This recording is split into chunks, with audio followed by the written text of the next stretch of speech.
G7 leaders pledged support for Ukraine on Monday and agreed to hike sanctions on Russia as the first working day of the summit got underway.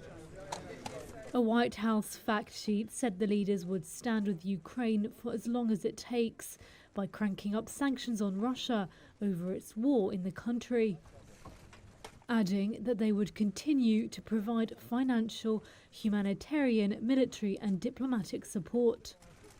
A senior US official said the G7 leaders will commit to a new package of coordinated actions meant to raise pressure on Russia on Tuesday, as well as finalise plans for a price cap on Russian oil. The statement came after Ukraine's President Volodymyr Zelensky spoke to the leaders via video link.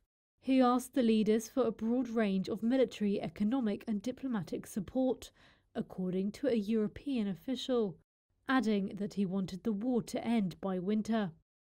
However, German Chancellor Olaf Scholz, who is hosting the summit in Bavaria, urged caution over the sanctions.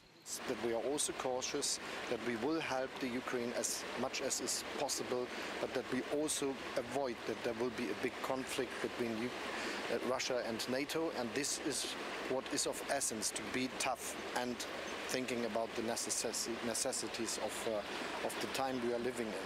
The White House also said Russia had defaulted on its foreign sovereign bonds for the first time in decades, an assertion Moscow rejects. Sanctions have effectively cut Russia out of the global financial system, but the war has created difficulties for countries way beyond Russia's borders, with curtailed food and energy supplies hitting the global economy. These also include Ukrainian grain exports now trapped in ports, which normally feed millions of people across the Middle East, Africa and elsewhere. G7 leaders are expected to discuss options for tackling rising energy prices and replacing Russian oil and gas imports, as well as further sanctions that do not exacerbate inflation.